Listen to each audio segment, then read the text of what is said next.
Good morning বন্ধুরা, কেমন আছো তোমরা? আশা করি তোমরা ভালো আছো, আমিও ভালো আছি। তো আজকে সকাল সকাল আমি চলে এলাম আটার হালুয়া নিয়ে। তার জন্য আমি নিয়ে নিয়েছি এক বাটি আটা, এখানে নিয়েছি কিশমিশ, কাজু, আর এখানে নিয়েছি গাওয়া ঘি, আর এখানে নিয়েছি এক বাটি চিনি। এই বাটির এক বাটি চিনি নিয়েছি, এই বাটির এক বাটি আমি নিয়েছি, তাই জন্য এর 2 বাটি জল নেবো। দিয়ে দিলাম এক বাটি, দিলাম আর এক বাটি।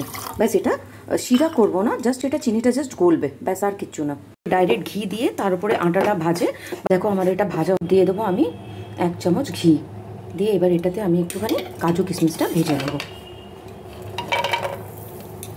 তোমরা যদি কাজু কিশমিশ ভাজা হয়ে গেছে, এগুলো বের করে নিলাম। মধ্যে দিয়ে দেবো আরও 1 বড় চামচের 1 চামচ ঘি।